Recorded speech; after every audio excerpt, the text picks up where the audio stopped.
Hey YouTube, Peterbilt Knife Guy. Today I'm going to be running through a couple differences between the Cold Steel Trailmaster versus the Cold Steel, was it Scout? Recon Scout? Yeah, I think that's what it is. Essentially, what we got here is we have two different knives that are basically built identical, except for the fact that one has a shorter blade. There is a couple differences in depending on what steels you get it in, what era you buy it in.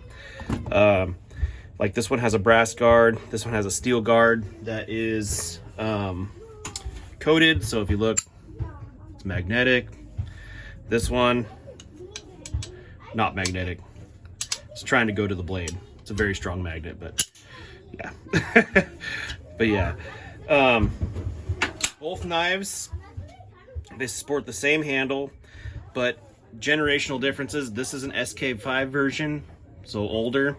This is an 01 version, not as old, but you can look at the difference between the texturing. This is the more like original Cold Steel texturing. This is the newer texturing. It's kind of like a diamond pattern. I don't even know how to explain it, but grippiness wise, the new one has it. It's definitely more grippy, but it also does create a little bit more hot spots. This one, you can grip it all day and it's not going to bother you. It's textured but soft at the same time. They both sport 5/16 inch blade stock, but the big difference is the blade length. If you were to set these, let's say like that, you're looking at 1 3/4 inch difference. So almost in every other fashion they're identical, except for the Trailmaster has an 1 3/4 inch longer blade. I mean, even the swedges, it's a little shorter, but it kind of keeps it proportional. But for the most part, it's the same. The older ones, I can't remember what they were called. They were before they came out with the SK5, it was the American made or the US made ones. They were what, a carbon V or carbon 5, whatever. Those didn't have a choil. These kind of do have a choil where you could put your finger up in here on either one of these knives and get up some closer, finer tasks. The older carbon V didn't. Also too, the older carbon Vs, and I'm not positive on the SK5s, I'm pretty sure they fixed it at this point, but they used to have a real abrupt where the tang goes into the handle and the shoulder of the knife. You gotta think there's a piece of metal running down this handle. Well, where it transitions between the tang and the blade, they used to have a real abrupt 90-degree angle. It isn't like that no more. Now it's very radiused and just makes it much more stronger. SK5 is kind of like the common, what is it, like 1080, 1085 carbon steel. It's a good steel.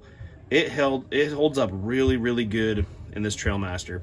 01, I mean, who doesn't like 01? 01 is a great choice for a large fixed blade knife. I mean, especially with almost 1/3 inch thick spine on it. But yeah, so honestly, sorry about that, interrupted by children. So yeah, anyways, both these knives, very fantastic, very good slicers. This thing, you know, for being, you know, even though it's shorter, it is still a great slicer. One of my better, newer slicers now is the Tops Longhorn Bowie. And if you were to compare that versus the Cold Steel Recon Scout, their almost overall dimensions are pretty dang similar. I mean, overall length, they're about the same. Cold Steel does have it on blade thickness, but I don't know. This thing's a slicing beast, and this thing's even more of a slicing beast. If anybody's never used a Cold Steel Trailmaster or a Recon Scout, you're missing out, especially if you're in the knife game. These things are badass. Nowadays, I believe these are both offered in 3V. I'm not sure if you can get 01 anymore, but if you can find one of these in 01 or SK5 or just in any version, I would say go with it. They're badass knives. It's just been a quick video, little comparison, nothing crazy.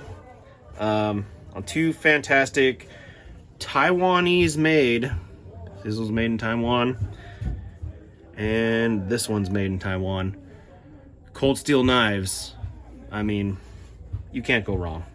They're both badass. Thanks for watching.